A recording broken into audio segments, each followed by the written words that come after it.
si Snow White at ang 7 duwende. Noong unang panahon, mayroong isang mabait na reyna na naninirahan sa isang kastilyo na napalilibutan ng mahiwagang kagubatan.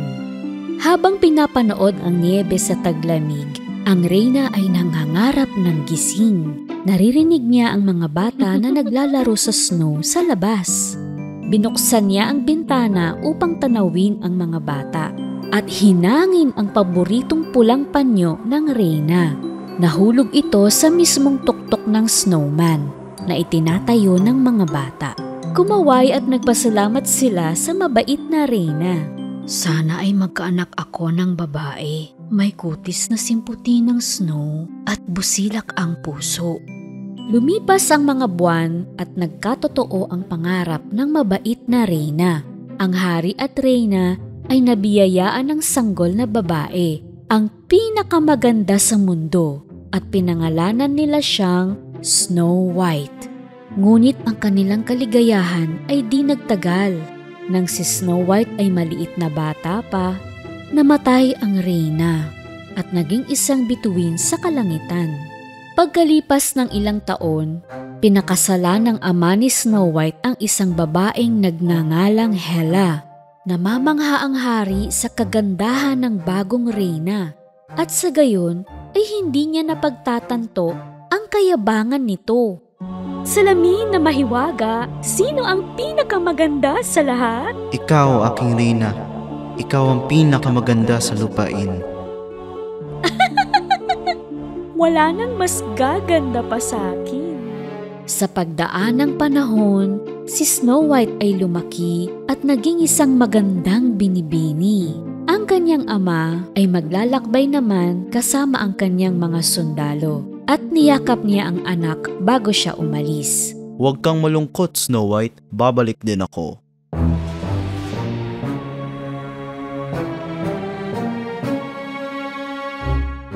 Isang araw, tinawag ng masamang loob na si Hela ang kanyang tagapagsilbi na si Duncove. Alisin mo ang tabing ng salamin ko, Duncove. Ngunit nang hatakin ni Duncove ang sapin, tumakip ito sa kanyang sarili. Hay naku! Lumabas ka na nga! Habang hinahangaan ng reyna ang sarili sa salamin, nagsambit siya ng, "Salamin, salamin na mahiwaga, sino ang pinakamaganda sa lahat?" Sa lupaing ito, aking reyna, hindi na ikaw kundi si Snow White ang pinakamaganda. Nagngingit-ngit sa galit si Hela. Walang sino man ang maaaring maging mas maganda kaysa sakin. Tila lumindol ang buong kastilyo sa kanyang galit. Nais niyang sirain ang kagandahan ni Snow White. Gumawa siya ng isang plano at inutusan ang mga ngaso ng kaharian na dalhin si Snow White sa kagubatan at patayin ito. Ibalik mo sa akin ang kanyang puso. Pinagkakatiwalaan ni Snow White ang mga ngaso ng kaharian, kaya't sumama siya rito. Habang daan, nakakita siya ng isang sugatan na ibon sa lupa. Pinulot niya ang ibon upang lapatan ng lunas ang pakpak nito.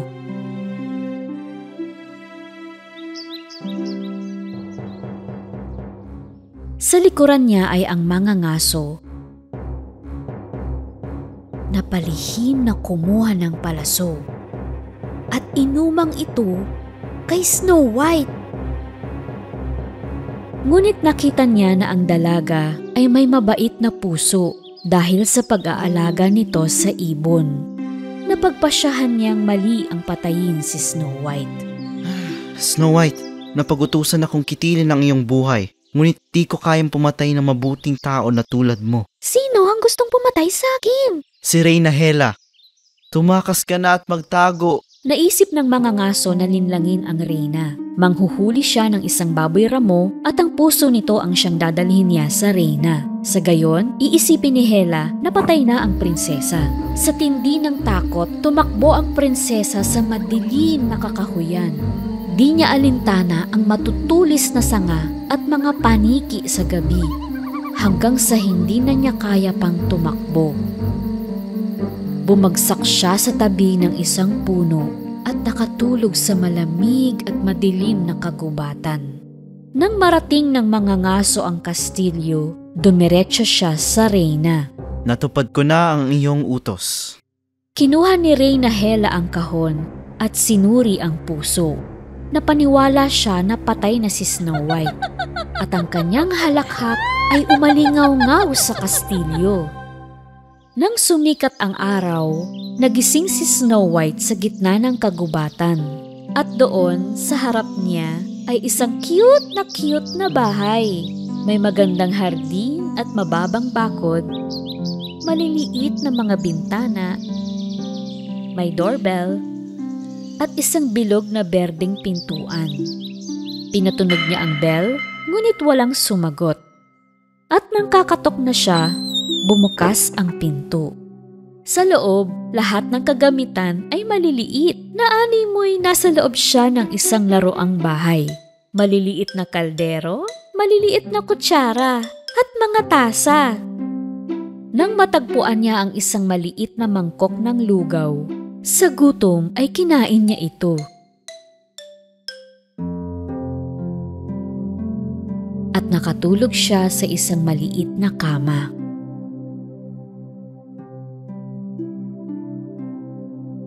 Sa di kalayuan, ang mga minero na may-ari ng bahay ay pauwi na galing sa trabaho.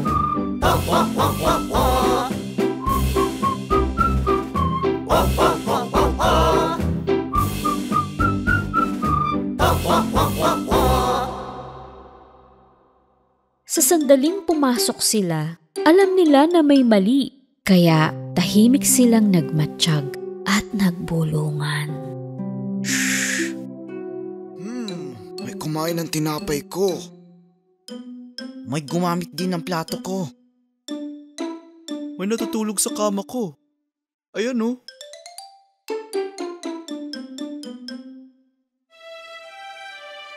Wow! Ang gandang babae! Ay! Naku! Ayan, saluin mo. Dali, aray! Oh. Aray! Dali, aray! Naku, mainit eh! Saluin mo. Ayan! Phew! Oo. Shh! Nagising siya. Nagtago siya sa kumot.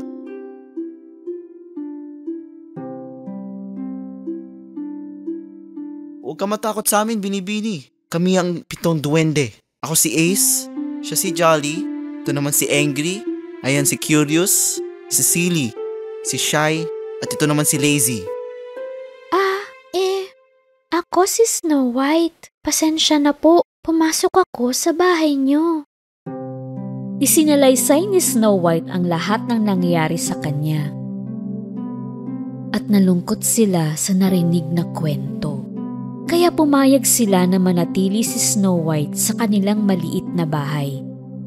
Ngunit, sa isang kondisyon. Mahilig kami kumanta. Maganda ba ang tinig mo, prinsesa? Snow White is my name.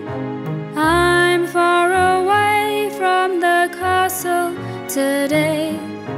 I stare at the sky and speak to my mother.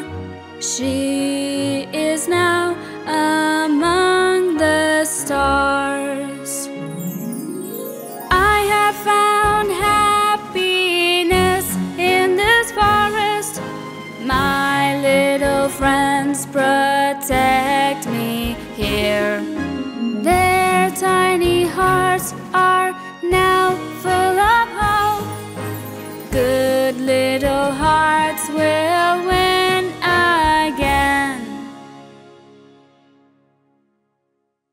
Samantala, sa ibayong lupain, mayroong isang gwapo na prinsipe. Ang pangalan niya ay Antoine.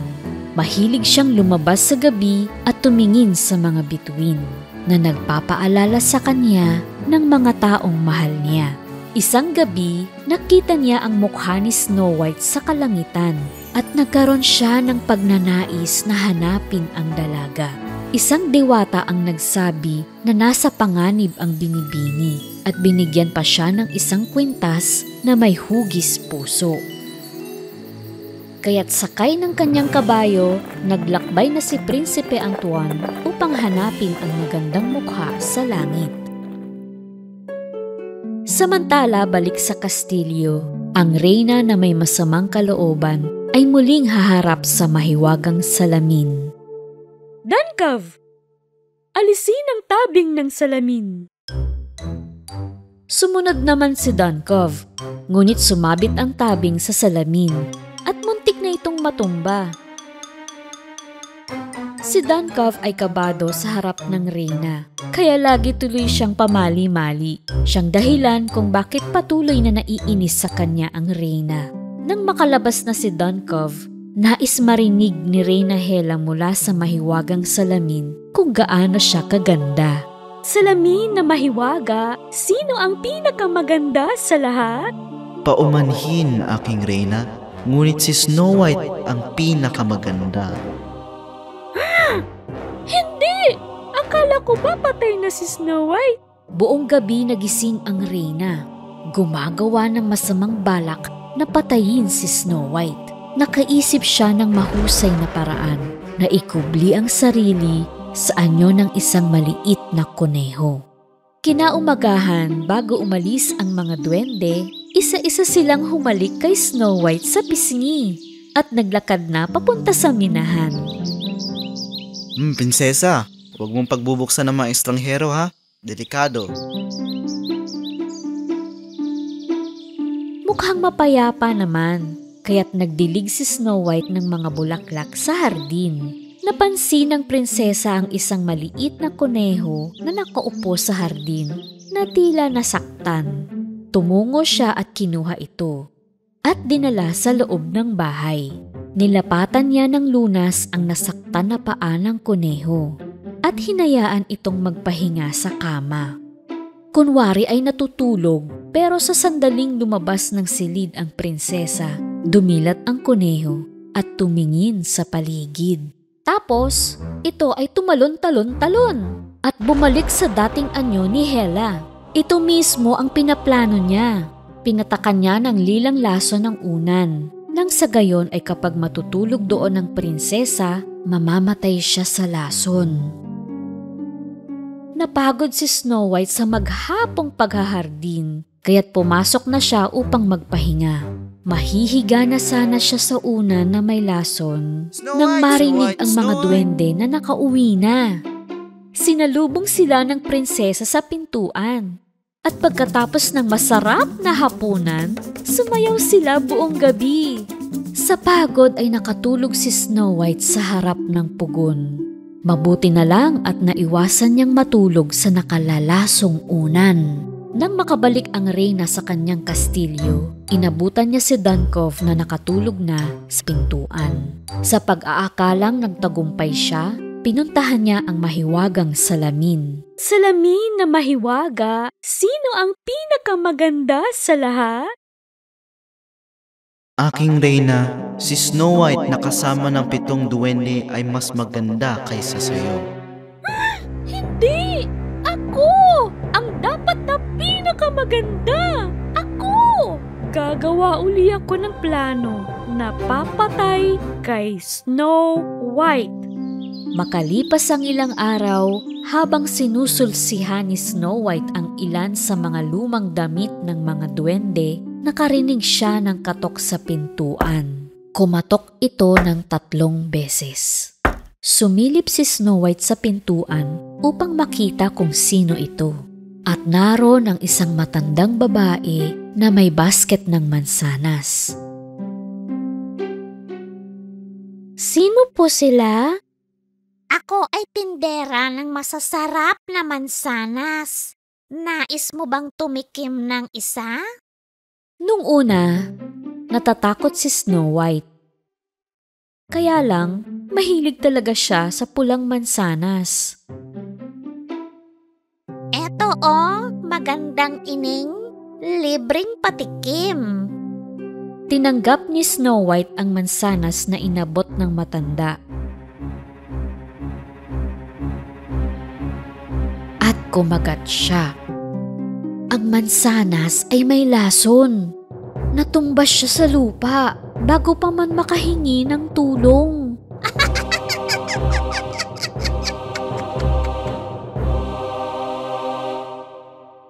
Sa di kalayuan, nagpapahinga si Prinsipe Antoine sa lilim ng puno.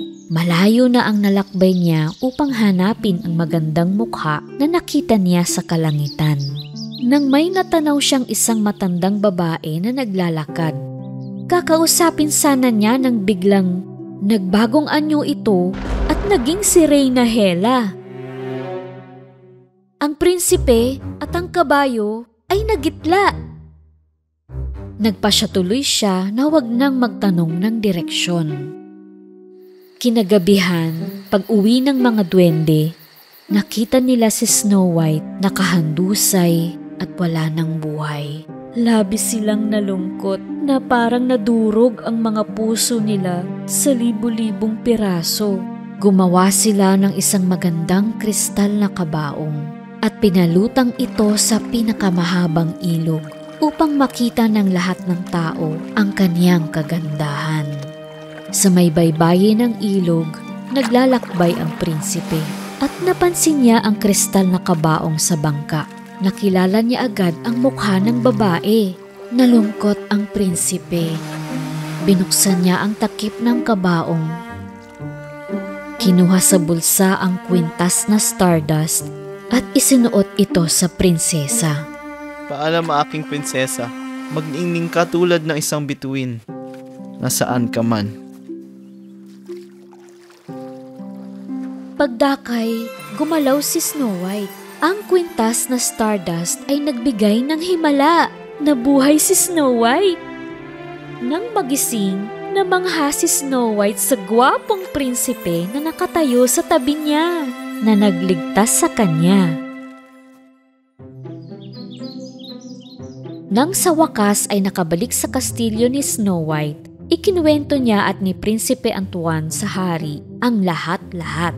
Nang malaman ng hari ang ginawa ni Reyna Hela kay Snow White, pinalayas niya ito sa kaharian. Ang mahiwagang salamin at lahat ng pag-aari ng reyna ay kinandado ng hari sa isang tagong silid sa kastilyo. Maraming buwan ang lumipas. Umibig sa isa't isa sina Snow White at ang prinsipe at nagkaroon ng magandang kasalan sa kastilyo. Siyempre, imbitado ang mga duwende sa pagdiriwang at namuhay sila ng maligaya magpakailanman. Maligayang bate! Congrats! Yay!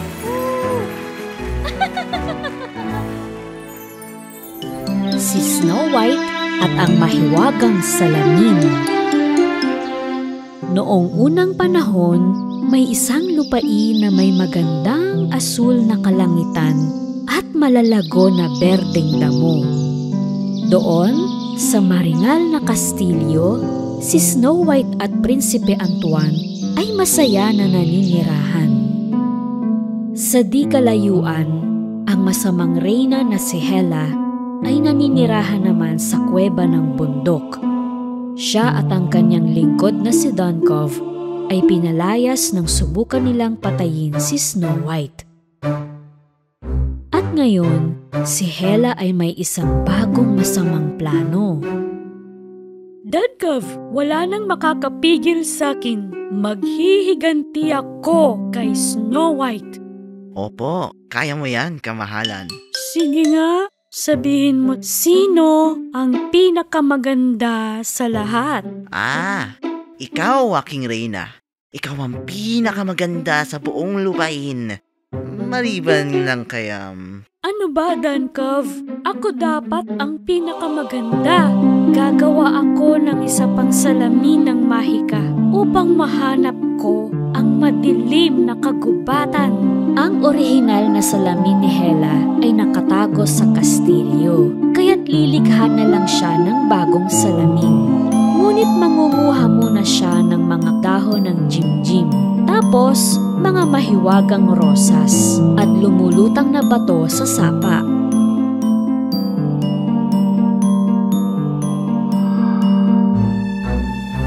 Ayon sa kanyang aklat ng mahika, dapat pakuluin ang mga ito ng 20 minuto sa napakataas na temperatura. Sa wakas, mula dito ay nabuo ang bago at mas malakas na salamin ng mahika. Mahiwagang itim na salamin. Gumising! Ipakita sa akin ang mga duwende at si Snow White. Nagulat si Duncove sa nakita. Ang bagong salamin ay lumulutang sa harap niya. Napalilibutan ito ng mga lumulutang na bato at mayroon itong matutulis na bigkis na kulay lila. Sa salamin, makikita ang kagubatan. Ngunit madilim at nakakatakot. Hinawakan ito ni Hela at tumagos ang kamay niya. Itim na salamin, wala na sa dingding. Baguhin ang kagubatan at hulihin silang lahat. Samantala, ang 7 duwende na nagtrabaho buong araw ay isa-isa nang lumabas mula sa minahan.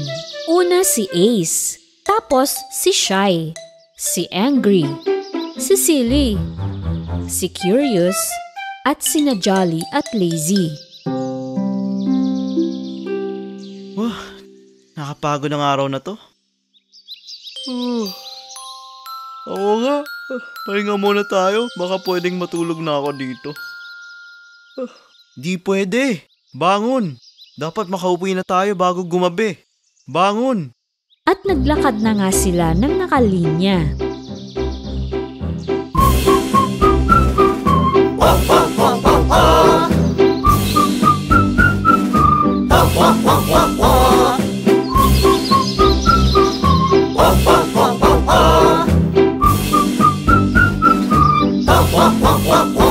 Ang duwending si Silly ang pinakahuli sa linya. May nakita siyang lumilipad na uwak at dumapo ito sa sanga ng puno. May kagat ang uwak na isang maliwanag na bato. Natuwa si Silly sa nakita, kaya aakyatin niya ang puno upang makuha ang kumikinang na bato sa tuka ng uwak. Akyat, akyat, akyat! At nang malapit na niyang mahuli ang uwak, nagsimulang umalog ang puno. Lumipad tuloy ang uwak. Gumalaw ang mga sanga. Bumalot ito ng mahigpit kay Silly at hindi siya makatakas. Sa isang sanga ay sumabit ang kanyang berdeng sombrero. Hindi napansin ng iba pang mga duwende na naiwan si Silly. Ngayon, si Curious na ang pinakahuli sa linya. Nakaamoy siya ng masarap na empanada. Pumikit siya upang masundan ang pinagmumulan ng masarap na amoy. Dinala siya ng mahiwagang kagubatan patungo sa isang puno at nauntog siya sa sanga nito. Tinakpan siya ng mahiwagang amoy ng kagubatan at tinangay siya nito. Ang tanging naiwan ay ang dilaw na sombrero. Ang ibang mga duwende ay nakarating naman sa kanilang maliit na bahay sa kakahuyan. Samantala sa kastilyo, nagbalot si Snow White ng masasarap na pagkain upang dalhin sa kanyang mga paboritong kaibigan, ang 7 duwende. Mahal ko, pupunta ako sa mga kaibigan kong duwende. Mag-ingat ka sa daan ha. Maaring nasa paligid lang si Hela. Mahal na mahal kita. At naglakbay na si Snow White sa kagubatan. Isang makulay na ibon ang dumating at dumapo sa kanyang balikat at kinausap siya na tila nagbibigay ng babala. Lumipad ang ibon palayo sa kalsada. Sinisikap na pasunurin si Snow White. Naintindihan ko na. Gusto mong sundan kita. Habang sinusundan ni Snow White ang ibon, natagpuan niya ang berdeng sombrero sa isang sanga. Ito ay sombrero ni Silly. Baka may masamang nangyari sa kanya. Nagpatuloy sa pagsunod sa makulay na ibon ang prinsesa at natagpuan naman niya ang dilaw na sombrero sa mga halamanan. Eto pa! Kay Curious naman ito. Mabilis na nagtungo ang prinsesa at ang ibon sa bahay ng 7 duwende. Nagkaroon ng pag-asa ang mga duwende nang makita nila si Snow White. Snow White, mabuti at dumating ka. Nawawala sina Curious at Silly. Pwede mo ba kaming tulungan? Hanapin natin sila. Maaaring nabitag sila ni Hela. Natagpuan ko ang mga sombrero nila. Dito na lang kami ni Shai sa bahay. Kung sakaling umuwi sila. At umalis na sina Snow White, Ace, Jolly at Angry upang maghanap. Samantala sa malayong bundok, sa kuweba ni Hela, ang lingkod na si Duncove ay binilanggo sina Curious at Silly sa isang hawla. Mapaparusahan kayo sa pagtulong kay Snow White. Lilipulin ko kayong lahat sa madilim na kagubatan. Bumalik si Hela sa kanyang kuweba, sa kanyang masamang salamin. Mahiwagang itim na salamin. Hanapin sina Snow White at mga duwende. Baguhin mo ang panahon. Lumikha ka ng bagyo. Sina Snow White at mga duwende ay sumusunod sa ibon sa kahabaan ng landas. Nang biglang nagbago ang panahon, nagkaroon ng malakas na bagyo. Patuloy nilang sinuong ang sama ng panahon. Buong magdamag silang naglalakad. Hindi sila iniwan ng makulay na ibon sa pagtahak nila sa kabundukan. Mula sa gilid ng bangin ay natanaw sila ng masamang pusong si Hela. Alam niya na pagod sila dahil sa pagsuong sa bagyo. Sabi ko na nga ba dadating sila eh. Duncove, handa na ba ang lahat? Ay, opo. Aking pinakamagandang reyna. Handa na po. Pagod si Snow White at mga duwende, ngunit patuloy pa rin sa pag-akyat ng bundok. Nang makarating sila sa tuktok, nakita nila ang kuweba at ang nakabitin na hawla na kinalalagyan ni na Curious at Silly. Huwag kayong matakot! Sasagipin namin kayo! Snow White, may salamin. Mayroon siyang itim na salamin sa kuweba. Maingat na pinasok ni Snow White ang kuweba. Sa labas, binantayan ni Duncove ang hawla. Di niya kita ang mga duwende na nagbubulungan at gumagawa ng plano. Dahan-dahan na lumapit si Angry sa likuran ni Duncove at sinukluban niya ng sako ang ulo nito. Pagkatapos ay pinakawalan ni Jolly ang hawla. Ngunit bumaba ito ng napakabilis. Sakto na tumama ito kay Duncove at nawalan ito ng ulirat. Mabuti na lang dahil ang hawla ay nakakandado pa. Yung susi, nasa liig ni Duncove. Ayun o, tignan mo. Kunin mo at buksan mo itong hawla. Kinuha ni Jolly ang susi na nasa leeg ni Duncove at mabilis na binuksan ang hawla. Ligtas na sina Silly at Curious. Ngunit sa loob ng kuweba, nagkaharap na sina Snow White at ang reyna ng kasamaan na si Hela. Hindi ka maaaring maging maganda sa paggawa ng kasamaan. Baguhin mo ang iyong puso at itigil ang pananakit sa kapwa. Pero walang pakialam si Hela. Nagmahika siya upang gawing pula ang mga mata at gawing matatalim na kutsilyo ang mga daliri. Sa likod ni Hela, ang mga duwende ay palihim na tutulong kay Snow White. Tinatakot ni Hela si Snow White upang mahulog siya sa loob ng itim na salamin.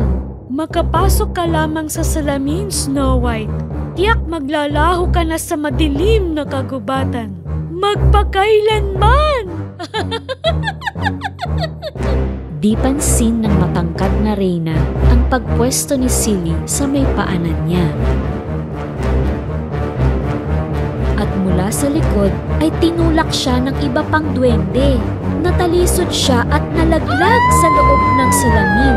Nagising si Dunkov sa sigaw ni Hela. Patakbo siyang pumasok sa kuweba at inabutan si Snow White sa tabi ng salamin. Eto na ako, aking Reyna. Pinakamaganda sa lahat. Sila tuloy ang nakulong. Tuwang-tuwa ang mga duwende at niyakap nila si Snow White. Salamat sa tulong mo, Snow White. Kailangan natin itapon to. Kaya nilabas ng prinsesa at mga duwende ang salamin at hinulog ito sa gamin. Umuwi na tayo? Sa wakas, masaya sina Silly at Curious na makauwi sa bahay. Kasama si Snow White, kumain sila ng masarap na hapunan at nagkasayahan. Si Snow White at ang mga ngaso. Noong unang panahon, sina Snow White at Prinsipe Antoine ay masayang namumuhay sa kanilang kastilyo.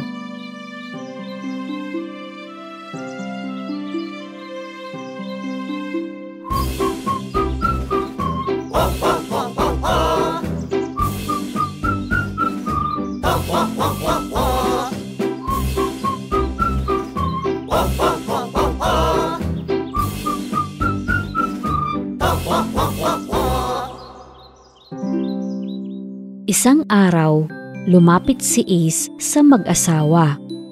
Prinsipe, Snow White, mayroon akong mahalagang sasabihin sa inyo. Siyempre naman, anong kailangan mo? Ganito kasi. Pagbalik namin mula sa minahan, magpapahinga na sana kami sa kwarto nang bigla naming marinig ang isang kakaibang boses. Tulong! Tulungan niyo ako! Kaya hinanap namin siya. Nilakad namin ang isang mahaba at makipot na koridor. Bumaba sa ilang mga hagdan at nakita namin. Anong nakita mo, Ace? Isang piitan. At sa loob ng piitan, isang mangangaso. Talaga? Siya! Maaaring siya ang mangangaso na nagligtas sa aking buhay. Malamang si Hela ang nagkulong sa kanya sa piitan dahil sinuway niya ito. Nagmamadaling pinuntahan ni na Snow White at Prinsipe Antoine ang piitan na tinutukoy ni Ace. Pinakawalan nila ang mga ngaso. Salamat sa pagligtas ng buhay ko, Snow White.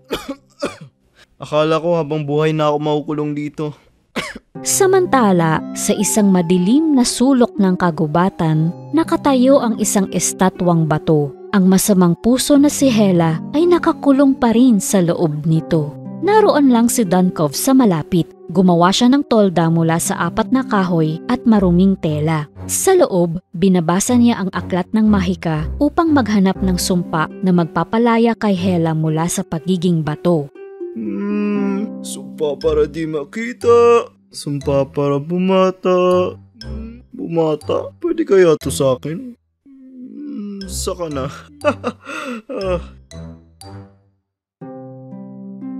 Eto, nakita ko na. Lumabas si Dunkov sa tolda, kumuha ng isang sanga sa puno at kinumpas-kumpas ito tulad ng sa magic wand. Ngayon, ililigtas na kita, aking Reyna. Abra-krakaroka, mula sa bato maging tao, mula sa tao maging Reyna, ta-ta-ta-tada! Nagsimulang magbitak ang rebultong bato. May nagaganap na mahiwaga, ngunit si Hela ay naging isang napakalaking suso. Gumapang siya patungo kay Dunkov at nanlalagkit ang kanyang antena. Kadiri! Napatakbo tuloy siya pabalik sa tolda upang maghanap ng isa pang mas mahusay na sumpa. Sa wakas ay natagpuan niya ang isa pang sumpa at kinumpas na naman ang patpat sa suso. Ito na! Ngayon naman, si Hela ay naging isang higanting palaka. Yikes! Makaalis na nga. Sa pagkalito ay nagsimulang kausapin ni Dunkov ang kanyang sarili at hawak pa rin niya ang patpat. Pahama kasi itong 7 duwende. Kainis! Wala namang gumagana dito. Focus. Sa rebulto, bato, semento, monumento, katalo, magbago, maging bato. Mag-trending ito! Ang mga salitang nasasambit ni Dunkov ay mga salita pala ng isang tunay na sumpa. At sa sandaling yon, ang mga duwende na naroon sa hardin ng kastilyo ay naging bato. Nagulat sina Snow White, Prinsipe Antoine at ang mga ngaso.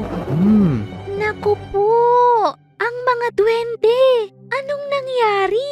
Paano ito nangyari sa inyo? Magsalita kayo! Mukhang nakulam sila. Tumakbo si Snow White sa silid kung saan naroon ang salamin ni Hela at tinanong niya ang salamin. Salamin na mahiwaga, ang mga duwende kong matapat, anong nangyari sa kanilang lahat? Ang iyong mga duwende, prinsesa. Si Dunkov ay nagsabit ng sumpa habang sinusubukan niyang palayain si Hela sa pagiging bato. Paano natin maaalis ang sumpa na ito? Paano makakalaya ang aking mga kaibigan? Ganito, Snow White. Upang maalis ang sumpa, dapat mong mahanap ang pahina na napunit mula sa aklat ng mahika. Pinuntahan ni Snow White ang mga ngaso. Sinabi niya ang tungkol sa nawawalang pahina ng aklat ng mahika. Tinanong niya ang mga ngaso kung matutulungan ba niya ang mga duwende. Malugod akong tutulong sa iyo at sa mga duwende, aking prinsesa. Karangalan ko na iligtas sila. Naglakbay na ang mga ngaso. Ang kanyang misyon ay hanapin ang nawawalang pahina ng sumpa na maaaring magpabalik sa dati ang mga duwende. Samantala, napansin ni Dunkov na may nawawalang isang pahina mula sa aklat ng mahika. Siguro naroon ang sumpa na kailangan ko. Saan kaya yun? Wala talaga siyang ideya kung saan maghahanap. Dito sa ilalim ng bato? Hindi. Dito kaya? Ngunit wala doon ang mahiwagang pahina. Sa di kalayuan, ang mahiwagang pahina ay nakasabit pala sa sanga ng isang makulay na puno ng kahilingan. Dumating sa parehong lugar sina Dunkov at ang mga ngaso upang hanapin ito. Pareho nilang nakita ang bawat isa. Medyo takot si Dunkov. Pareho nilang napansin ang papel na nakasabit sa puno ng kahilingan. Pareho rin ang distansya nila mula sa puno. Kailangan nilang mag-unahan sa pagkuha ng papel. Naunang tumakbo si Dunkov. Ngunit merong mas mahusay na ideya ang mga ngaso. Inumang niya ang kanyang pana at pinakawalan ang palaso. Ang bilis niya! Galing ah!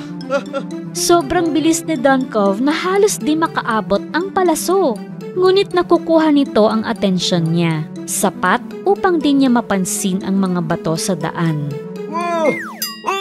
Nilagpasan siya ng palaso at nakuha nito ang papel mula sa puno. Naman sana ginamit ko na yung sumpa para bumatay. Nabigo muli si Dunkov at mabilis na kinuha ng mga ngaso ang mahiwagang papel at bumalik na sa kastilyo. Kinuha ni Snow White ang papel mula sa mga ngaso at nagtungo na sa mga duwende. Maliliit na tao man, mababait naman. Sa isang iglap, naging bato lahat. Sinasambit ko itong mga salita upang masira ang naunang sumpa. Kung ano ang masamang sanhi, malupig ngayon sa isang saglit. Ang mga duwendeng bato ay dahan-dahang nagsimulang magbitak at pagkatapos, paisa-isang nabasag ang sumpa sa kanila. Una si Ace, pagkatapos si Silly, si Shy, si Angry, si Jolly, si Curious, at si Lazy. Nakagalaw na ako! Yay! Ligtas na naman tayo! Yay! Salamat, aking prinsesa! At salamat din sa iyo, Ginoo. Grabe, nakatulog ako parang bato. Kasi nga, naging bato.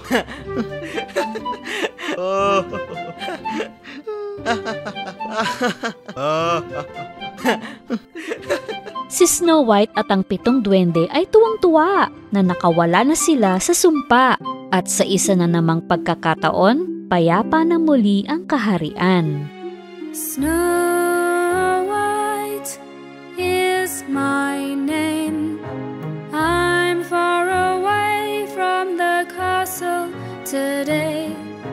I stare at the sky and speak to my mother. She is now among the stars. I have found happiness in this forest. My little friends protect me here. Their tiny hearts are now full of hope. Good little hearts will win again. Si Snow White at ang suklay na may lason. Noong unang panahon, sa isang malayong lupain, mayroong isang malaking kastilyo kung saan naninirahan sina Snow White, Prinsipe Antoine at ang 7 duwende. Isang araw, nangangabayo sina Prinsipe Antoine at Snow White. Ang mga duwende ay nagpasya naman na maglakad. Sa daan ng kagubatan, may nagmamasid mula sa likod ng puno.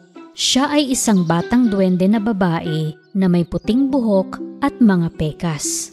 Natatakot siya sa mga gwardya ng hari, kaya nanatili siyang nakatago. Matapos ang ilang araw, doon sa kuweba ni Hela, sinusubukan pa rin ni Dunkov na ibalik si Reyna Hela sa pagiging tao. Bipidi-bapidi-bu.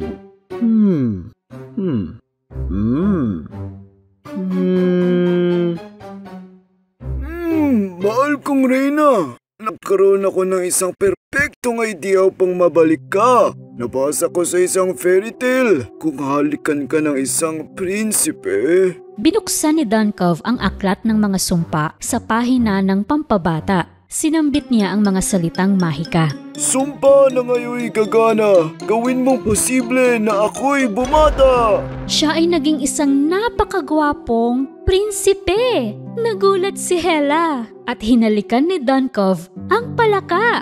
At tama nga siya. Nasira ng halik ng prinsipe ang sumpa sa palaka. Wow! Magaling! Sino ang mag-iisip na may talino palang laman yung utak mo? Ngayon, bumalik ka na sa pangit mong anyo, Dunkov. Oh, pero aking Reyna! Sayang pagkagwapo ko! Ngunit sa isang kumpas ng kamay, ibinalik niya sa dati si Dunkov. Maya-maya ay may napansin si Hela na ilang maputik na bakas ng paa sa sahig. Dunkov, shh! Huwag kang gagalaw. May ibang tao dito. Sinundan ni Hela ang mga bakas na humantong sa likuran ng istante ng mga libro. At naroon nga ang isang duwende na may mga pekas at puting kulot na buhok. Ikaw, sino ka?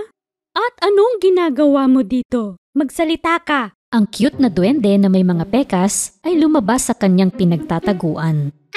Pasensya na po. Giniginawa ko at kailangan ko ng matutulugan. Hinahanap ko ang bahay ng 7 duwende. Ngunit nawala ako sa kagubatan. Ang pangalan ko ay Freckle. Magkakatulong ako. Nakatira na ngayon ang 7 duwende sa kastilyo ni Snow White. Wala na sila sa kagubatan. Sa kastilyo? Kilala ko ang mga duwende na yan. Malamang wala silang pakialam kung ikaw man ay gumala-gala sa mapanganib na kagubatan. Tingnan mo rito sa aking kristal na bola. Ipinakita ni Hela sa maliit na duwende kung gaano kasaya ang mga duwende sa kastilyo. At nakaramdam si Freckle ng pagkalungkot at pag-iisa. May sikreto akong sasabihin sa'yo, Freckle. Kailangan mo lang gumawa ng isang kabutihan para kay Snow White. Sa gayon ay magiging magkaibigan na kayo. Eto kunin mo itong suklay at suklayan mo siya. Pagkatapos, ay doon ka na rin patitirahin sa kastilyo. Pero hindi sinabi ni Hela sa kanya na nilagyan niya ng lason ang suklay. Nilagyan niya rin ito ng sumpa na sa sandaling dumikit ito sa buhok ni Snow White, ang magandang prinsesa ay papangit at tatanda. Kinuha ni Freckle ang suklay at nilagay ito sa kanyang bag. At pinapunta na siya ng masamang reyna sa kastilyo. Habang naglalakad si Freckle sa kagubatan, isang makulay na ibon ang lumipad sa itaas niya. Isang magandang balahibo nito ang nahulog sa kamay ni Freckle. Nilagay niya ito sa kanyang buhok. May mahika siguro ito. Dahil biglang nagbago ang puting buhok ni Freckle. Naging kulay ginto. Gustong-gusto naman niya to. Sa parehong landas, ang 7 duwende ay pabalik naman sa kastilyo. Galing sila sa minahan.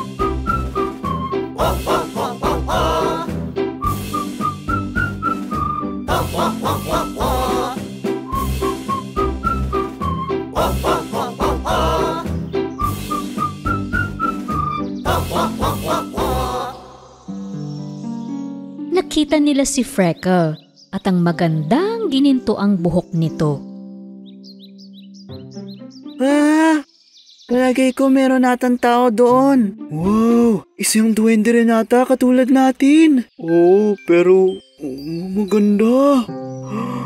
Nilapitan ng mga duwende si Freckle. Namula ang mga pisngi ni Shy nang makipagkamay siya kay Freckle. Hay, gusto mo bang punta sa kastilyo kasama namin? Oo naman! Sige! Lahat ng ito ay napapanood ni Hela sa kanyang kristal na bola at nasisiyahan siya na makita na ang mga nangyayari ay umaayon sa kanyang pinlano.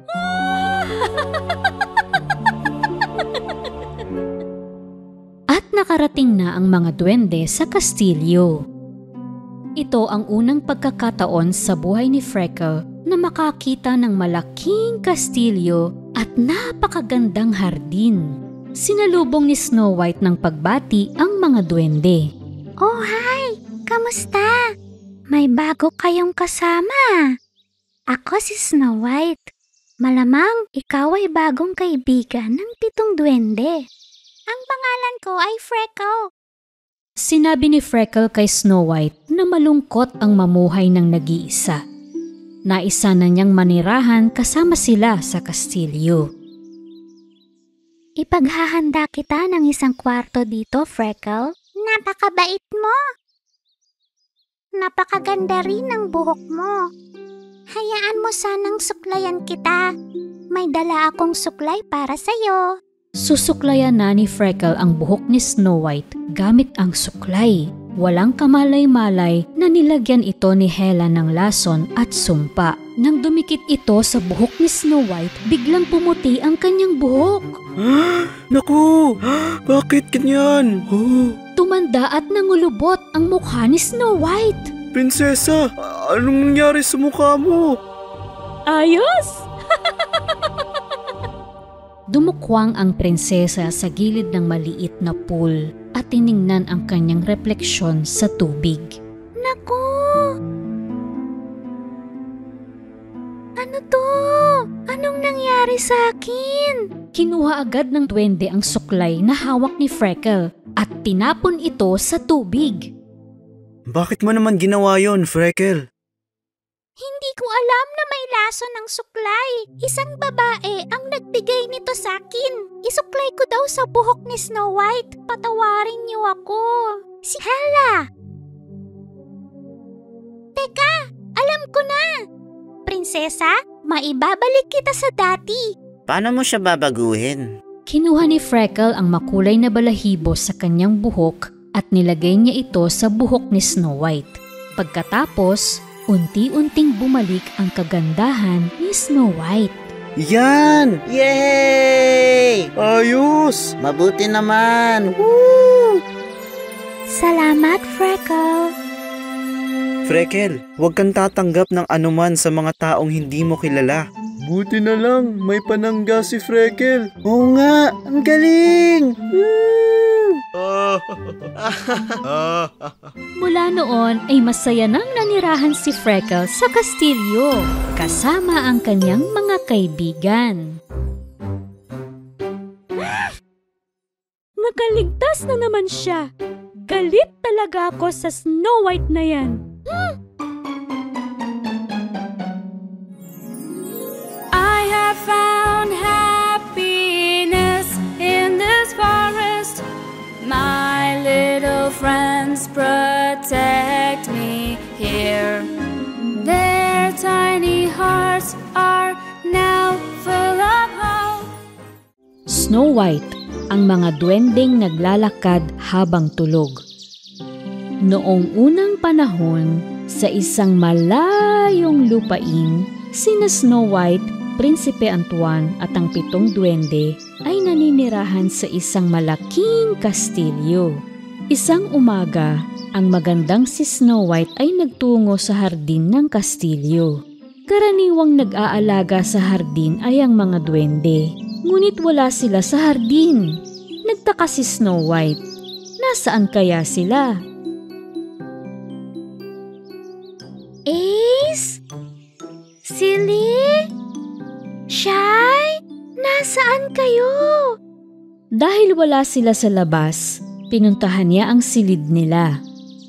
Bahagya niyang binukas ang pinto, ngunit wala siyang nakita o narinig, kaya nagsimula na siyang mag-alala. Saan kaya sila nagpunta? At bakit di sila nagpaalam sa akin? Di ba nila alam na mag-aalala ko? Hinanap ni Snow White ang mga duwende sa lahat ng dako ng kastilyo, ngunit wala sila doon. Isang araw bago ito nangyari, ang 7 duwende ay umalis upang balikan ang kanilang dating maliit na bahay. Hindi nila sinabi kay Snow White dahil nais nilang sorpresahin siya ng isang napakagandang bulaklak. Pagkatapos ay babalik na sila sa kastilyo. Tinahak nila ang daan patungo sa ilog. At pagdating ay sumakay sila ng bangka upang madaling makatawid sa kabilang ibayo ng ilog. Ngunit sa sandaling bumaba sila ng bangka, ano sa palagay mo ang nakita nila? Si Dankov! Siya ang matandang katulong ng masamang reyna na si Hela. Nakatayo siya doon at may hawak siyang isang bote ng tubig. Hala, naku! Si Dankov! Kamusta kayo, mga maliliit na duwende? Umalis ka dyan sa dadaanan namin, Dankov. Kita mo naman, 7 kami, mag-isa ka lang. Hindi mo kami matatalo. Okay, kalma lang. Di ko naman kayo anuhin eh. Dinalhan ko pa nga kayo ng tubig oh. Mukha kasing uhaw na kayo eh. Hindi na. Ayaw namin ng tubig. Ang bis mo naman sumagot, Angry. Tingnan mo si Shy at Lazy oh, mukhang nauuhaw. Pero kasi, salamat Dankov. Buti naman at may tubig ka dyan. Inabot ni Dankov ang bote kay Ace. At isa-isang uminom ng tubig ang mga duwende. Nagsimulang tumawa si Dankov. Napahiga pa nga siya sa katatawa. Hindi ko na kaya. At sa sobrang pagtawa pa, baka himatayin na siya. Anong nakakatawa, Dankov? Ba't ka tawa ng tawa? Kuha na ang plano ni Reyna Hela. Hindi napagtanto ng mga duwende na mayroong mahika sa ininom nilang tubig. Kaya nakatulog sila. Lumapit si Dankov at winisikan sila ng mahiwagang alikabok. Pagkatapos ay tumayo ang mga duwende at nagsimulang maglakad habang sila ay natutulog. Halika na mga naglalakad na tulog na duwende. Kahit sa napakalakas na paghilik ni Lazy ay hindi sila nagigising.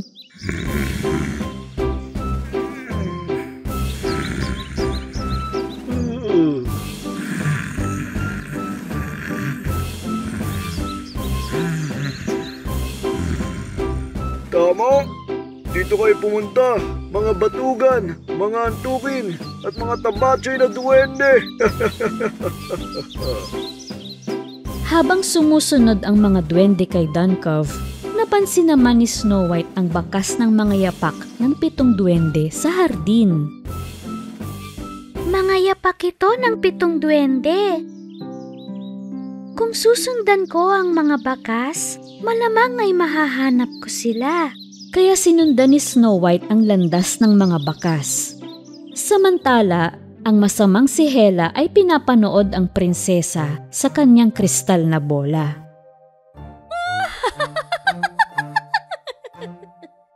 Nahulog ka na naman sa aking bitag, Snow White. Hindi kita pakakawalan hanggat hindi nasisira ang iyong kagandahan. Puntahan mo dito ang mga mahal mong kaibigan. Paisa-isang pumasok sa kuweba ni Hela ang 7 duwende at nag-umpok sa isang sulok. Sa labas, patuloy na sinusundan ni Snow White ang mga bakas sa landas na tinahak ng 7 duwende at napansin niya na humantong ito sa kuweba ni Hela. Sabi ko na nga ba si Hela na naman ang may kagagawa nito. Ano kaya ang ginawa niya sa aking mga munting kaibigan? Dapat ko siyang pigilan. Nang malapit na si Snow White sa kuweba ni Hela, isang diwata ang nagpakita sa kanya. Wow!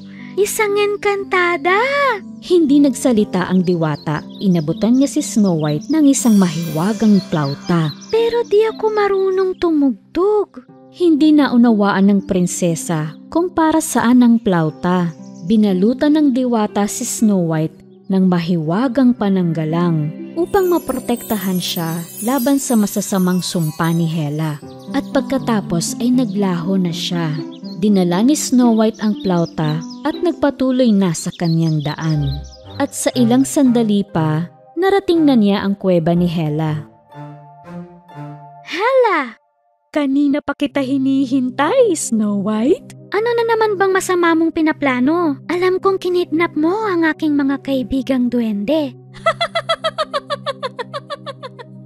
Kidnap? Ako? Kusa silang nagpunta rito. At ngayon, sila ay akin. Luhod, mga duwende. Lumapit ang mga duwende kay Hela at lumuhod sa harap niya. Ngunit nakapikit sila at nasa napakalalim na pagkakatulog. Mga duwende ko, anong nangyari sa inyo? Hindi ka nila naririnig. Sa akin lamang sila susunod. Mga duwende, paligiran niyo si Snow White. Sirain natin ang kanyang kagandahan. Naglakad ang 7 duwende patungo kay Snow White habang natutulog.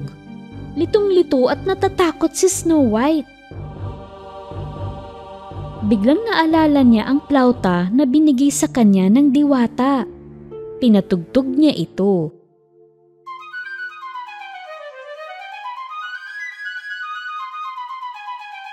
At sa tunog ng mahiwagang plauta, nagising ang mga duwende mula sa kanilang malalim na pagtulog. Ay.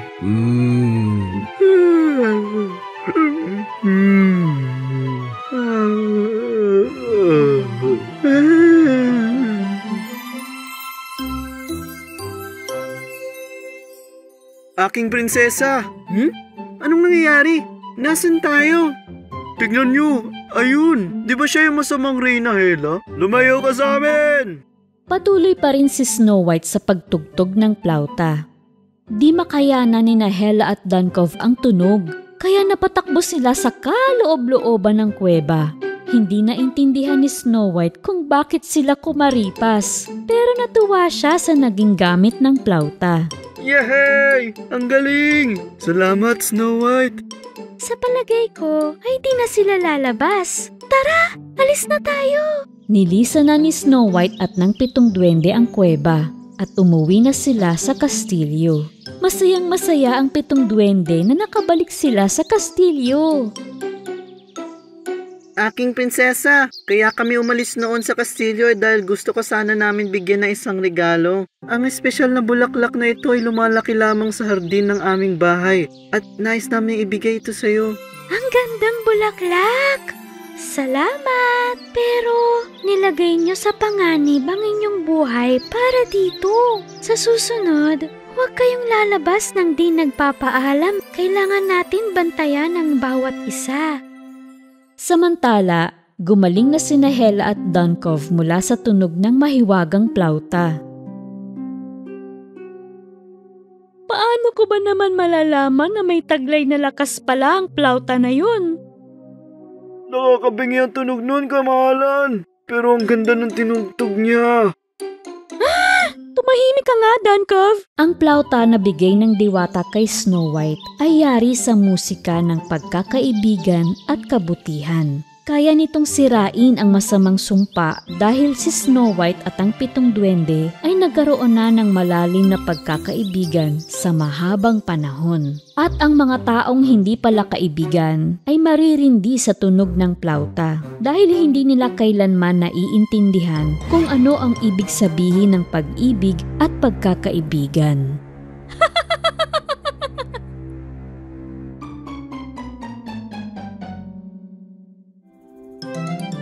Si Snow White at ang diwata ng kakahuyan.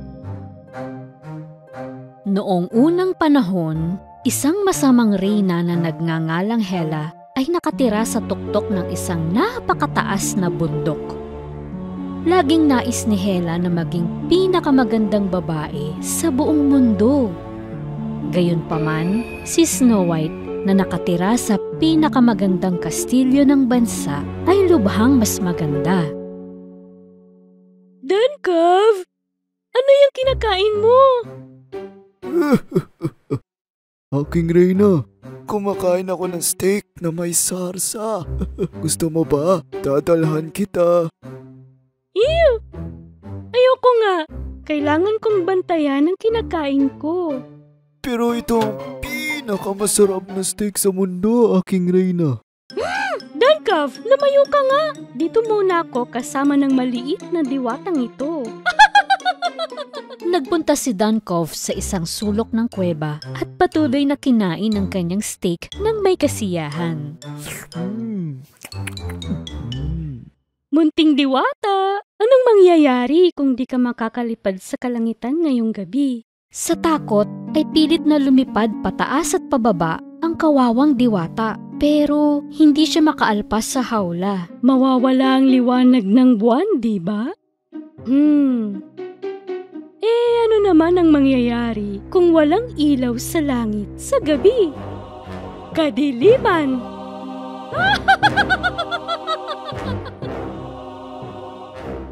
Talagang balak ni Hela na ibilanggo ang diwata sa kanyang kuweba at patayin ang liwanag ng buwan.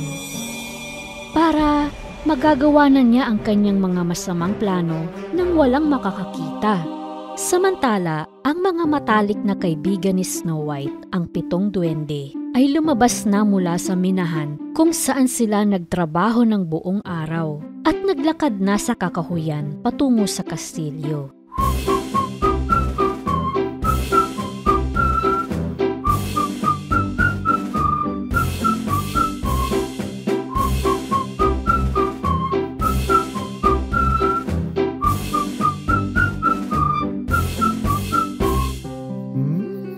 Ace, dati na bang ganito kadilim kapag bumabalik tayo sa kastilyo? Parang oras na para matulog. Napakadilim ng kalangitan na di na magkakitaan ang mga duwende.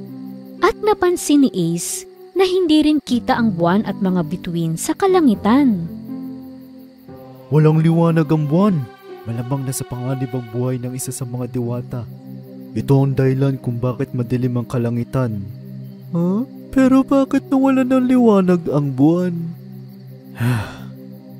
Malamang nasa panganib ang buhay ng isa sa mga diwata.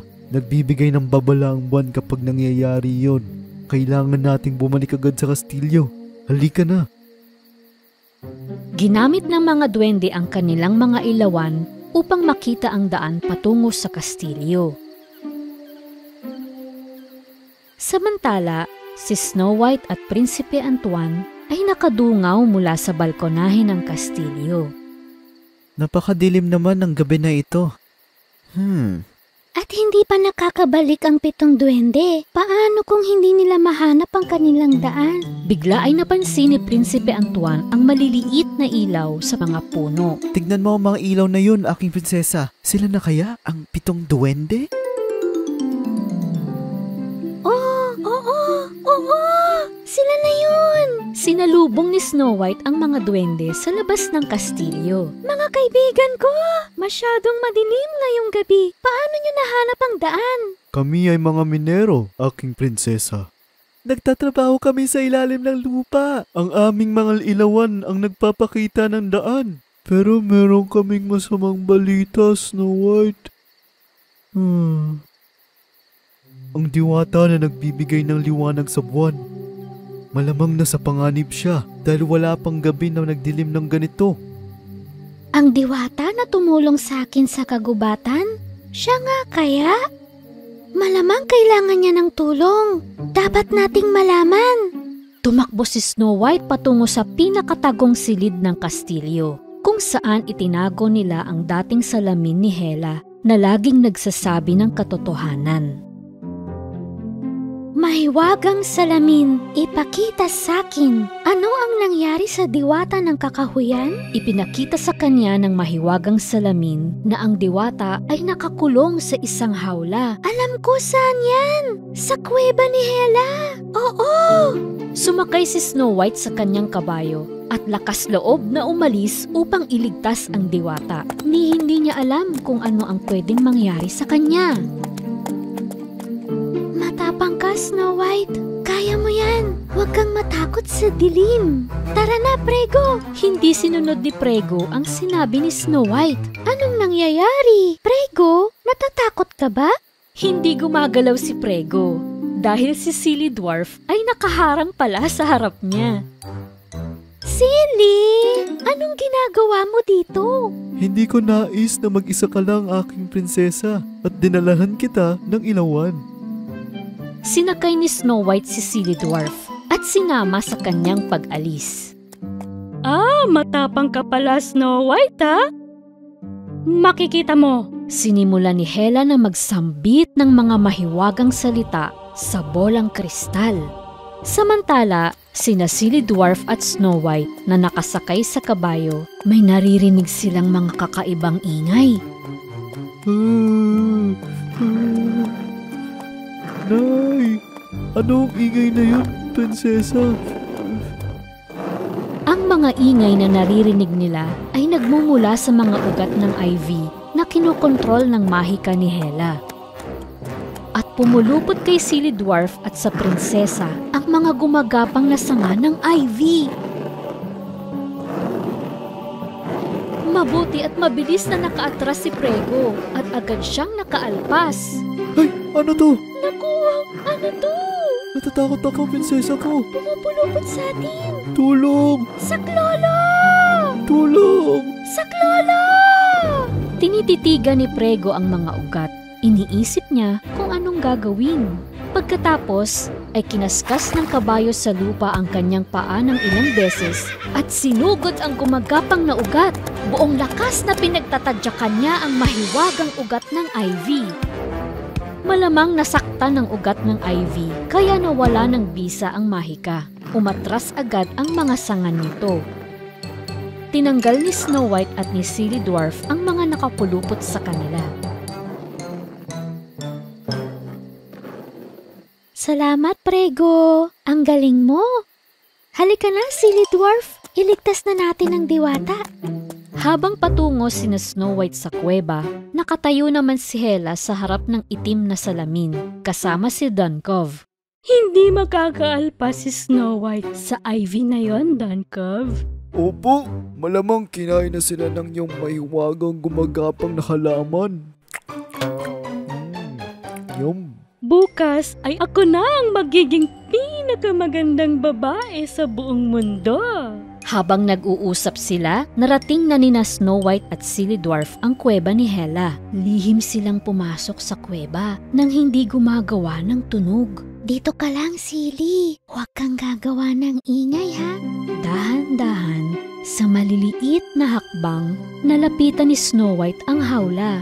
Inalis niya ang tabing at binuksan ang hawla. Nakalabas ng hawla ang diwata at tahimik na lumapag sa balikat ni Snow White. Marahang lumakad ang prinsesa pabalik kay Silly Dwarf. Ngunit, habang pareho silang lumalabas ng kuweba ng magkasama, napatid ang paa ni Silly Dwarf sa isang bato. Ay! At nadapa siya. At nabasag ang katahimikan. Ano ang ingay na yun? Anong ingay, aking reyna? Napansin nila tayo. Takbo, Silly! Takbo! Nakita ni Hela sina Snow White at Silly Dwarf na palabas sa kuweba. Snow White? Paano ka nakatakas sa ivy na yun? Pagkatapos ay nakita niya na wala ng laman ang hawla.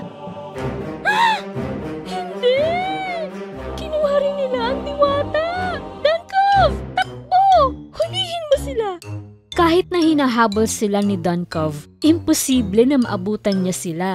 Mabilis namang nakasakay sina Snow White at Silly Dwarf kay Prego, kasama ang diwata.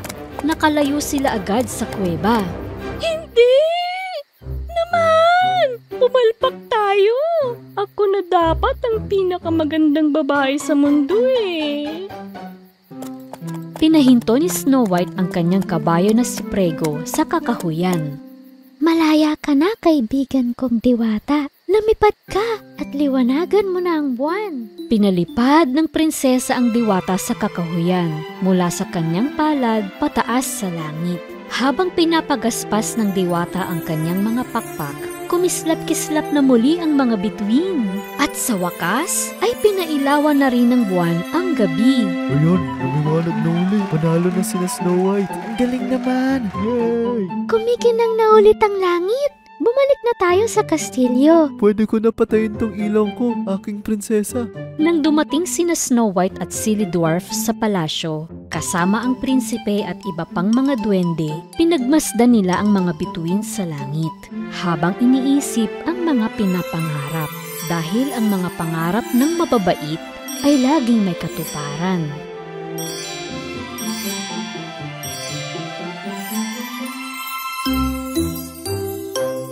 Si Snow White at ang maharlikang korona.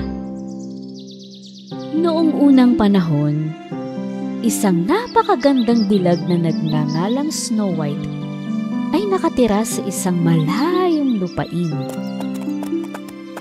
Isang araw, namasyal si Snow White sa kakahuyan sakay ng kanyang matalinong kabayo na si Prego. Nang mapagod si Prego, nagpahinga sila sa ilalim ng isang puno.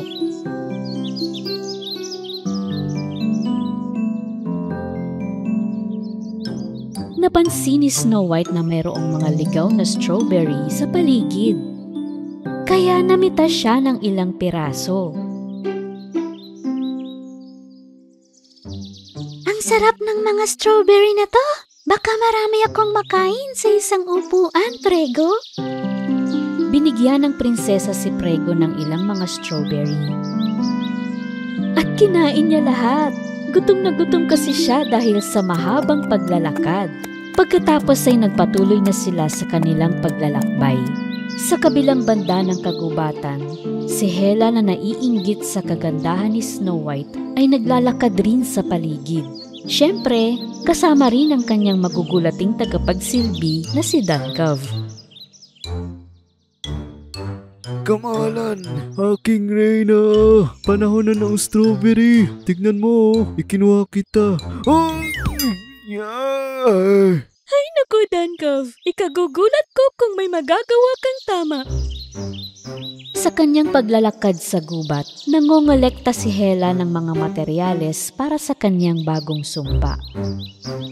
Ito, ang damo na ganito. Okay.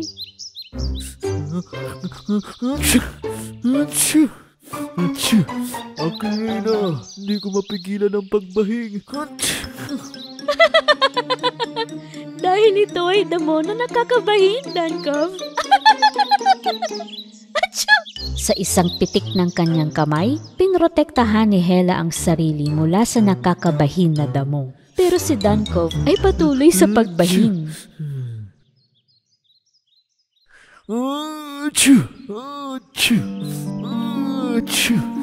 Samantala, isang bagay na kumikinang sa mga puno ang nakapukaw ng kanilang pansin.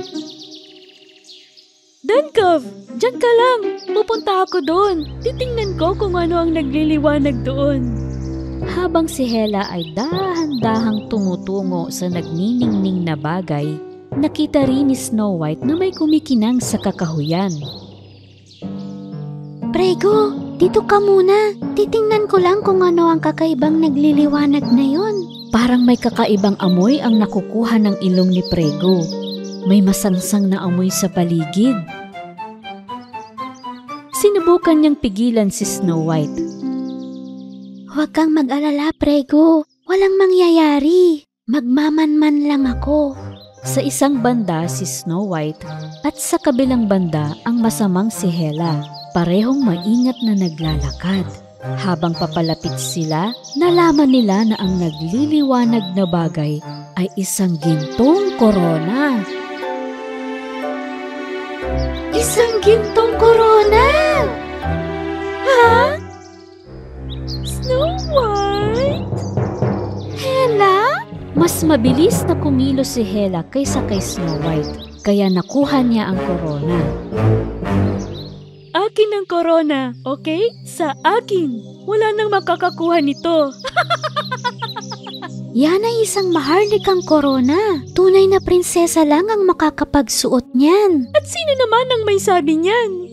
Walang pakialam si Hela at pinutong ang korona sa kanyang ulo. Ngunit walang pagbabago.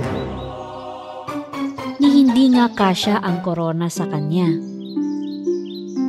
Ayan.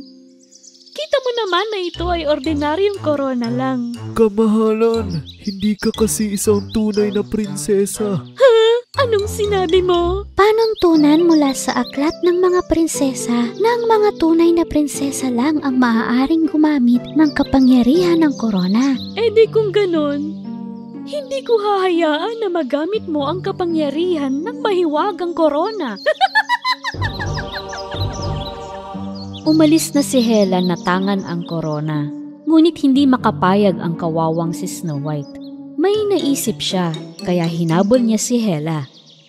Teka lang, kung ibibigay mo sa akin ang korona, sasabihin ko sa iyo ang sikreto ng aking kagandahan. Ano? Di nga. Pangako, Prego, hindi ako sinungaling, di ba? Walang ibang gusto si Hela kundi ang malaman kung ano ang sikreto ng kagandahan ni Snow White. Sige, prinsesa. Pero di ganun kadali mo makukuha ito. Gamit ang kanyang salamin ng mahika, nagpakita si Hela ng 3 kahon na magkakatulad.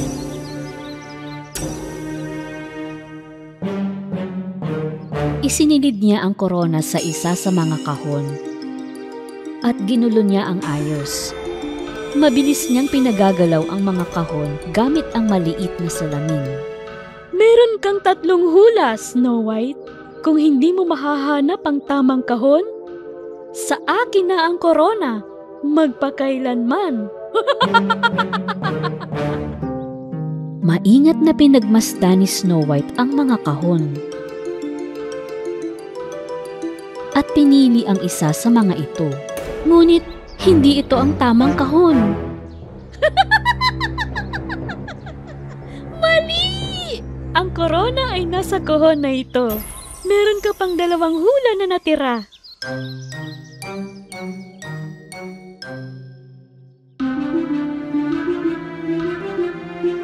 Ang mga kahon ay mabilis na gumagalaw. Maingat na sinusundan ng tingin ng prinsesa ang kahon na may korona. Nagdesisyon siya nang tumigil na ang mga kahon. Ngunit nagkamali siya ulit. Ang korona ay nasa kahon na ito. Ito na ang huling pagkakataon mo, Snow White. Dapat tayong maging mas maingat, Prego. Inilagay muli ni Hela ang korona sa isa sa mga kahon at nagsimulang maghalo gamit ang salamin ng mahika. Maingat na pinagmamasdan ni na Snow White at Prego ang mga kahon. Sa huli, pareho ang napili nilang kahon. At naroon nga ang korona. Ano? Di pwede. Tsamba, no? Tumama kami! Ngayon, Hela, ibigay mo ang maharlikang korona sa tunay na may-ari. Ano? Di pwede. Ayoko. Nauna ako. Akin to.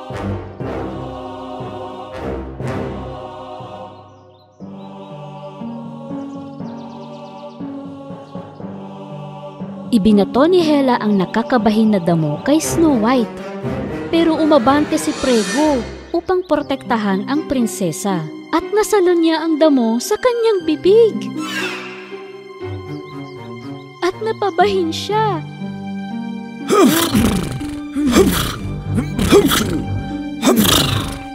Prego, kailangan mong kumain ng mga strawberry. Makakabuti yun sa'yo.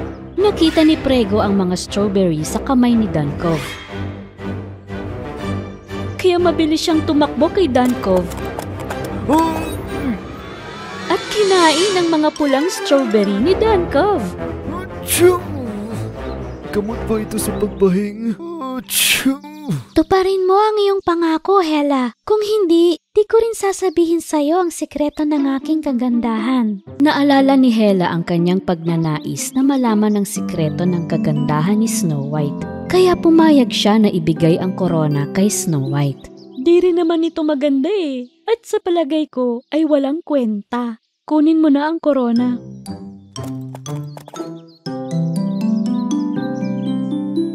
Dali na, Snow White. Sabihin mo na, ano ba ang nagpapaganda sa'yo? Sa kinakain mo ba? May pinapahid ka ba sa mukha mo? Bakit ang puti mo? Ano ang sikreto?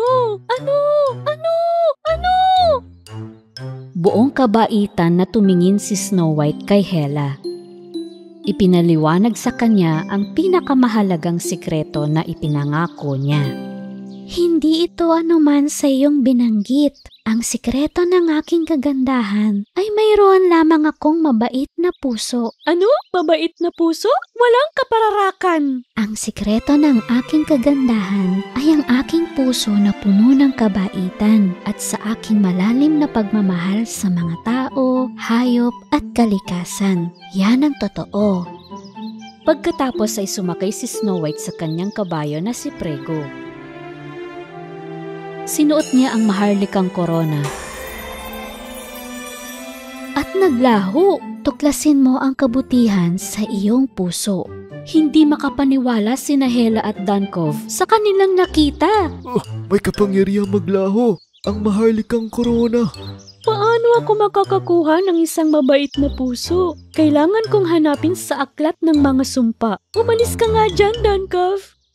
Sa wakas ay nakabalik na si Snow White sa kastilyo. Suot ang maharlikang korona sa kanyang ulo. Inilagay niya ang maharlikang korona sa isang espesyal na lugar at nagtungo na kay Prinsipe Antoine.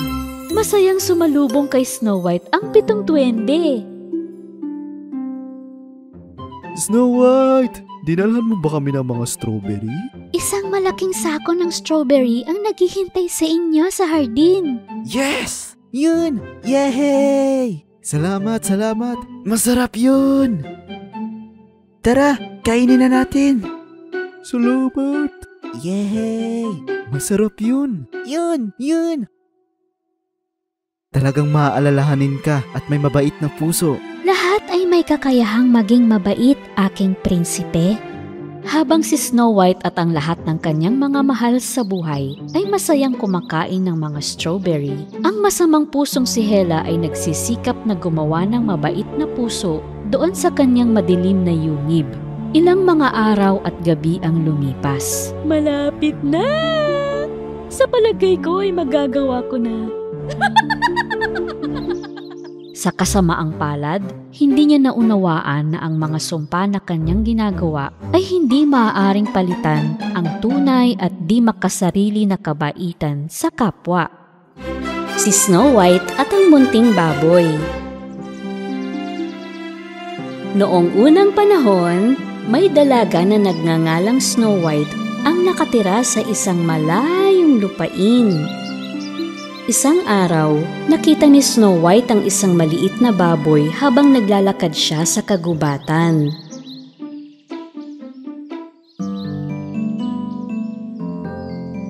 Ang baboy na ito ay mukhang naliligaw, kaya pinuntahan siya ni Snow White. Huh?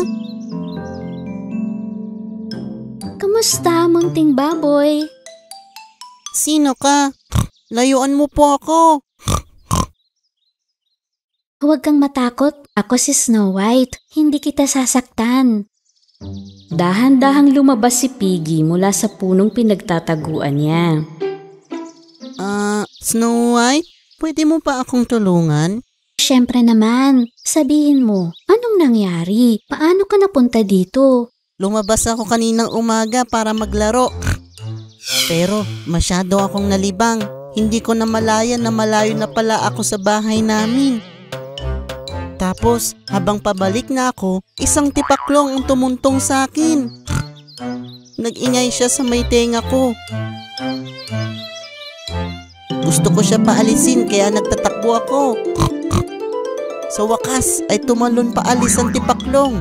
Pero napadpad naman ako sa liblib ng kagubatan. Ilang oras na akong naghahanap ng daan pa uwi pero naliligaw na yata ako. Siguradong nag-aalala na sa akin ang mga kapatid ko. Snow White, tulungan mo ko. Sinabi ni Snow White sa munting baboy na tutulungan niya itong makauwi. Kaya sabay na silang umalis. Sabihin mo, Piggy, anong malapit sa bahay mo? May malalaking puno. Madaming malalaking puno sa kagubatang ito. Meron bang mas tiyak na palatandaan na malapit sa inyo? May lawa na may maberdeng tubig malapit sa bahay namin. Marami ding berdeng lawa sa kagubatang ito. Alin kaya doon? Hindi ko alam na ganun. Huwag kang mag-alala. Iisa-isahin natin ang bawat lawa para mahanap natin ang bahay mo.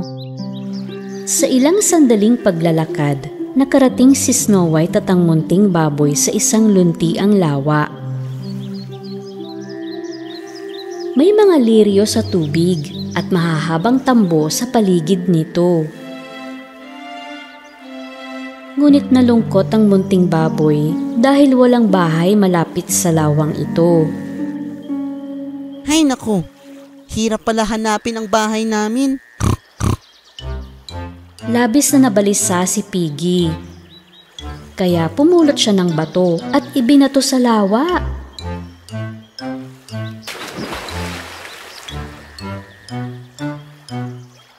Biglang, isang higanting palaka ang tumalon sa kanila mula sa lawa. Maagap na nailigtas ni Snow White ang baboy na muntik ng madaganan ng malaking palaka. Kokak, sino sa inyo ang pumato sa bahay ko? Paumanhin po, palaka. Hinahanap lang namin ang bahay ng munting baboy na ito. Doon kayo pumunta sa lawa na may mga bangka. Hindi yon masyadong malayo. Gustong-gusto ng mga baboy na gumala doon. Kokak! Agad silang pumunta sa gilid ng lawa na tinukoy ng higanting palaka. Magtingin tayo sa paligid. Baka malapit dito ang bahay mo. Hinanap ni Piggy ang amoy ng bahay niya sa paligid ng lawa. Ngunit wala doon. Kaya napaiyak siya ng malakas. Ano ba yan? Gusto ko nang umuwi. Shhh! Huminahon ka, munting baboy. Tahan na. Sa lakas ng pag-atungal ni Piggy, isang higanting pulang isda ang tumalon sa kanila mula sa lawa at muntik nang mapisat si Piggy. Buti ay naligtas siya ulit ni Snow White. Ano ang ingay na ito? Nasira tuloy ang siesta ko. Nang makita ni Piggy ang galit na isda, sa takot ay nagtago siya sa likod ng prinsesa. Pasensya ka na po, hinahanap lang po namin ang bahay ng baboy na to sa tabi ng lawa. Doon kayo pumunta sa lawa na may pantalan. May putikan doon na gustong-gusto ng mga baboy. Tumalon pabalik sa lawa ang pulang isda at sina Snow White at Piggy ay naglakad na patungo sa lawa na may pier. Maya-maya, nakita ni Snow White ang ilang mga bakas sa putikan. Piggy, tingnan mo ang mga bakas na yon. Bakas sa mga kapatid ko to. Namamag-asang sinundan ni na Snow White at Piggy ang mga bakas. At sa wakas, nahanap na nila ang bahay. Yan na ang bahay namin. Nang makita siya ng mga kapatid niya, tumakbo sila at niyakap siya.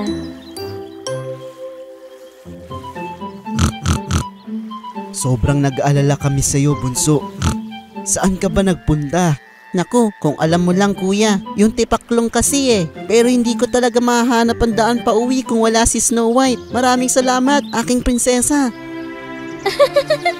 Mula ngayon, dapat alam mo na ang daan pa uwi. Alamin mo rin ang mga nasa paligid. Ha, Piggy? Pangako? Pangako. Pangakong baboy. Dahil magkakasama na uli ang tatlong baboy, naglaro sila sa putikan sa harap ng bahay nila.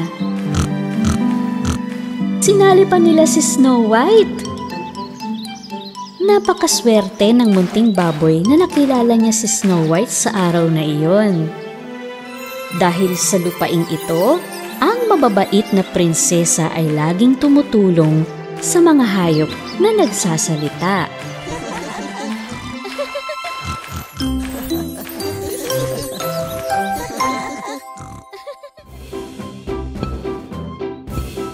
Isang araw, sina Curious Dwarf at Grumpy Dwarf ay naguhukay sa minahan. Mabilis na nagtatrabaho si Curious gaya ng dati. Si Grumpy naman ay hindi komportable sa magulong trabaho ni Curious. Hoy, pwede bang hinay-hinay ka lang? Oh, tingnan mo. Nakikita mo ba? Ano yung kumikinang doon? Pinukpok iyon ng mausisang duwende gamit ang kanyang piko. At lumabas ang pulang bato. Napaubo naman ang masungit na duwende sa alikabok. Tingnan mo ang ginawa mo. Lagi tayo napapahamak sa pagkamausisa mo. Ang bato? Para saan kaya ang batong ito? Ewan ko at ayoko nang malaman. Sana hindi na lang ako sumama sa'yo magmina. Nasaktan si Curious sa sinabi ni Grumpy. Kinuha niya ang pulang bato at umalis ng minahan. Samantala, napansin ng masamang reyna na si Hela ang pulang liwanag na lumalabas sa kanyang kristal na bola. Nang tingnan niya ito, nakita niya ang bato sa kamay ni Curious. Ha? Bato ng kapangyarihan? Hindi ako makapaniwala. Ano po? Anong sinabi mo, ma'am? Halika, Duncove! Kunin natin ang nararapat sa akin. Napansin naman ni Curious ang usok na lumalabas sa kanyang bulsa habang naglalakad siya. Sa sandaling kunin niya ang bato sa kanyang bulsa, napaso ang kamay niya. Aw! Aw! Aray! Napaso ang kamay ko! Aw! Aray! Nabitiwan tuloy ni Curious ang bato dahil masyadong mainit ito para hawakan. Sa sandaling iyon, lumitaw ang masamang si Hela at kalmadong pinulot ang mainit na bato. Pinaghirapan mong dalhin sa akin itong mahalagang bato. Pero akin ang batong yan. Ako ang nakahanap niyan. Akin na to ngayon. Makapangyarihan nga ang batong ito. Tanging ang malalakas lamang ang makakahawak ng bato ng kapangyarihan. Wala itong silbi sa mahinang duwending tulad mo. Biglang naglaho si Hela na hawak ang bato. Sa takot ay agad na pinuntahan ni Curious si Snow White. Nagulat si Snow White nang makita ang duwende na humahangos. Huminahon ka, Curious. Sabihin mo isa-isa ang mga pangyayari. Nakakuha ko kanina ng makapangyarihang bato sa minahan. Dumating si Hela at kinuha ito sa akin. Pwede siyang makagawa ng maraming kasamaan sa batong ito, aking prinsesa. Siyempre gagawa tayo ng paraan para pigilan siya. Halika na! Samantala doon sa kuweba, si Hela at ang alalay niyang si Dunkov ay nagpaplano ng kasamaan. Amarto Norta, Norta Amorta. Sa sandaling basahin ni Dunkov ang sumpa, may tumilamsik sa kanyang mga apoy mula sa bato. Mainit! Napaso ako, aray! Aray! Morta, turta, zurta, korta. Tulong po, aking reyna. Tumabi ka nga, wala kang kwenta. Hindi mo nabasa ng maayos. Amarto Norsa, Asaro Nosta. Sa sandaling basahin ni Hela ang sumpa, may pulang liwanag na umaninag sa kuweba dahil lumikha ang masamang reyna ng isang malaking bulkan. Nagawa mo, aking reyna. Napakagaling mong wizard. Ngayon ay isa-isa nating itapon ang mga duwende at ang prinsesa doon sa bulkan. Malapit na akong maging pinakamagandang babae sa buong mundo, Dunkov. Walang sino man ang makahihigit sa kagandahan ko. Samantala, sina Snow White at Curious na umaakyat sa bundok, sa wakas ay narating nila ang kuweba ni Hela. Nang makita nila ang pulang bato na lumulutang sa hangin, lumitaw si Hela sa likuran nila. Kanina ko pa kayo hinihintay. Nasaan ang 6 na duwende? Kakailanganin ko rin sila. Hindi ka ba napapagod sa paggawa ng masama, Hela? Hindi mo kami maaano. Itinaas ni Hela ang mga kamay at tinawag ang mga ahas sa kuweba. Mga lingkod ko, halika at yakapin ang mga bisitang ito. Lumitaw ang mga ahas mula sa kung saan at pumulupot kina Snow White at Curious. Tulong! Hindi ako makagalaw. Hela, sabihin mo sa mga ahas na palayain kami. Nasasaktan kami. Gamit ang kapangyarihan ng bato, ipinadala ni Hela sina Snow White at Curious sa sumasabog na bulkan. Samantala, hindi mahanap ni Grumpy si Curious, kaya pumunta siya kay Ace Dwarf. Ace, may nagawa akong napakasama. Napagsalitaan ko ng masakit si Curious. Hinanap ko siya kung saan-saan para humingi ng tawad pero hindi ko siya makita. Grumpy, dapat kasi maging maingat tayo sa ating mga sinasabi kapag tayo ay galit. Patawarin mo ako. Hindi na ako uli magsasabi ng nakakasakit na mga salita. Baka pumunta siya sa palasyo ni Snow White. Tara, tingnan natin. Sina Snow White at Curious naman ay natatakot sa mainit na lava na dahan-dahang umaagos mula sa bulkan. Salamat sa batong ito. Ikaw at ang iyong kagandahan ay malapit nang mawala sa mundong ito, Snow White. Mawala man ako, nasa iyo pa rin ang kasamaan, Hela. Hindi mo makakamit ang kagandahan dahil sa madilim na budhi ng puso mo. Sige na mga lingkod ko, dalhin ang mga bisita sa lava. Ang utos ni Hela sa mga ahas. Nang itatapon na ng mga ahas si Snow White at ang duwende sa lava, natakot si Dunkov sa mga tumitilamsik na apoy sa kanya at natumba siya kay Hela. Nabitiwan at gumulong ang bato ni Hela papunta kay Snow White. Nahirapan man ay nakuha ng prinsesa ang bato. Biglang nagbago ang kulay ng bato. Mula sa pagiging pula ay naging berde ito. Naku! Ibalik mo sa akin yung bato! Sa kapangyarihan ng bato na naging berde, umalas ang mga ahas sa prinsesa at kay Curious.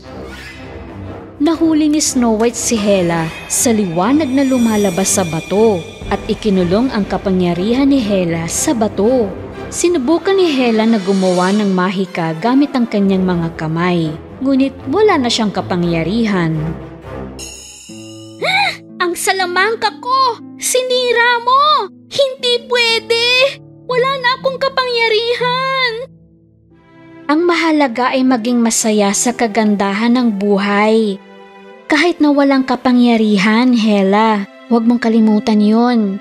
Ginamit ni Snow White ang berdeng bato para pakalmahin ang lava na umaapaw sa bulkan. Pagkatapos ay bumalik sila ni Curious sa palasyo. Napakasaya ng iba pang mga duwende sa kanilang pagbabalik. Sa kabilang banda, hindi kailanman mauunawaan ng masamang reyna na si Hela na makakamit niya ang tamang resulta kapag gumamit siya ng kapangyarihan para lamang sa kabutihan at hindi para sa kasamaan.